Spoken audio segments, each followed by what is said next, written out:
Assalamualaikum warahmatullahi wabarakatuh. Alhamdulillah anak-anakku yang soleh dan soleha, kita bertemu kembali bersama dengan Ibu dalam materi pembelajaran PAI. Anak-anakku yang soleh dan soleha, sebelum kita mulai, kita berdoa terlebih dahulu ya. Kita mulai dari sekarang. A'udzu billahi minasyaitonir rajim. Bismillahirrahmanirrahim. Rabbi zidni ilman warzuqni fahman birahmatika ya arhamar rahimin. Amin. Alhamdulillahirabbil alamin. Mudah-mudahan setelah kita berdoa, Allah memberikan keberkahan dan insya Allah kita menjadi lebih paham apa yang akan kita pelajari hari ini. Baiklah anak-anakku yang soleh dan soleha, hari ini kita akan membahas tentang sifat terpuji. Sifat terpuji yang akan Ibu bahas hari ini adalah tentang kerjasama dan tolong-menolong. Tujuan pembelajarannya adalah supaya kalian lebih memahami apa itu kerjasama dan saling tolong-menolong. Anak-anakku yang soleh dan soleha di rumah, kerjasama merupakan sebuah pekerjaan yang sangat indah. Kerjasama bisa dilakukan di mana saja. Seperti halnya contoh, satu, kerjasama di lingkungan keluarga. Di mana di lingkungan keluarga ini terdapat ayah, ibu, adik, kakak, begitu ya. Nah, seperti apa kerjasamanya? Sebagai contoh ketika membersihkan rumah. Di antara anggota keluarga, mungkin ada yang sedang membersihkan kamar mandi, membereskan tempat tidur, menyapu halaman, dan lain sebagainya. Dan itu dilakukan oleh seluruh anggota keluarga. Dan contoh yang kedua, itu di lingkungan sekolah. Seperti contohnya, ketika anak-anak yang soleh dan soleha melakukan piket di kelas misalkan.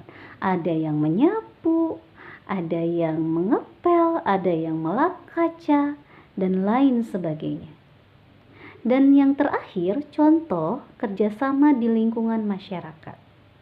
Seperti halnya kerja bakti membangun tempat ibadah misalkan. Atau kerja bakti membersihkan lingkungan sekitarnya. Nah, lantas kenapa mesti kerjasama? Kenapa kita harus melakukan pekerjaan secara bersama-sama? Karena ketika sebuah pekerjaan dilakukan secara bersama-sama, maka pekerjaan itu akan terasa lebih ringan. Seperti yang Ibu tadi sebutkan contohnya, di lingkungan keluarga, sekolah, masyarakat. Terbayang ketika semua pekerjaan yang tadi Ibu sebutkan kalian lakukan sendiri misalkan. Itu pasti akan terasa lebih berat. Tetapi ketika pekerjaan itu dilakukan secara bersama-sama, maka insya Allah pekerjaan akan terasa lebih ringan. Dan tentunya di sini yang paling utama terlihat lebih indah persaudaraannya karena adanya kerjasama ini. Kemudian contoh sifat terpuji yang kedua adalah saling tolong-menolong. Apa itu tolong-menolong? Tolong-menolong adalah membantu saudara-saudara kita yang membutuhkan. Contohnya misalkan ada teman kita atau mungkin di tempat lain ada yang mengalami musibah, bencana alam misalkan. Ada yang terkena banjir, longsor, bahkan mungkin tsunami dan lain sebagainya. Apa yang harus kita lakukan di sini? Yang harus kita lakukan yang pertama adalah memberikan bantuan. Bantuan itu bisa dalam hal berbagai macam bentuknya. Ada dalam bentuk tenaga mungkin kalau ada waktu dan bisa melakukannya. Kemudian ada dalam bentuk barang. Contohnya misalkan pakaian layak pakai, selimut, atau bahkan mungkin makanan. Karena di tempat bencana biasanya orang lebih memerlukan makanan gitu. Ya. Nah, apa yang menjadi hikmah dari pembelajaran kita hari ini adalah ketika kita sudah mengetahui apa itu kerjasama, apa itu tolong menolong, mudah-mudahan anak-anak yang soleh dan soleha di rumah bisa mengamalkan sifat terpuji apa yang tadi ibu sebutkan. Ya, karena untuk saling tolong menolong Allah juga memerintahkan dalam Al-Quran dalam surat Al-Maidah ayat 2 yang bunyinya adalah A'udzu billahi minasyaitonir rajim. Bismillahirrahmanirrahim. Wa ta'awwanu 'alal birri wattaqwa wa la ta'awwanu 'alal ismi wal 'udwan.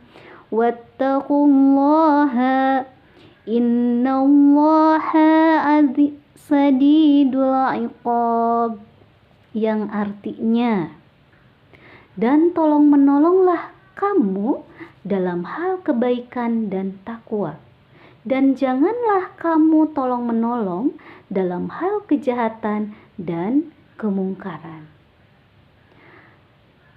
Bertakwalah kepada Allah, dan sesungguhnya Allah maha berat siksaannya. Nah, di sini Allah pun memerintahkan kita untuk saling tolong menolong, tetapi ingat, tolong menolongnya dalam hal kebaikan, bukan tolong menolong dalam hal kejahatan.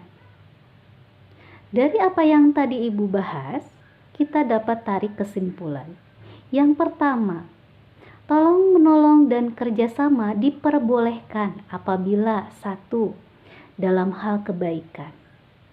Ya, dalam hal kebaikan, contoh misalkan membantu saudara kita yang sedang mengalami musibah. Kemudian membantu teman kita jika memang sedang membutuhkan. Dalam hal misalkan ada teman kita yang tidak membawa alat tulis, kita bantu. Kemudian yang dilarang adalah apa? Kerjasama dan tolong menolong dalam hal keburukan atau kejahatan. Contoh misalkan membantu teman kita ketika lagi ujian, nyontek, itu tidak boleh dilakukan, meskipun itu konteksnya kerjasama atau menolong teman kalian, itu tidak boleh dilakukan. Atau misalkan dalam hal kerjasama untuk merugikan orang lain, misalkan mencelakakan orang lain, itu juga tidak boleh. Baiklah anak-anakku yang soleh dan soleha, mudah-mudahan apa yang ibu uraikan tadi kalian bisa memahaminya dan bisa melaksanakannya dalam kehidupan sehari-hari. Cukup sampai di sini apa yang ibu bahas. Kalian tugasnya hari ini adalah mengerjakan soal di halaman 48 bagian A dan B. Sebelum kita tutup, kita berdoa terlebih dahulu. A'udzu billahi minasyaitonir rajim.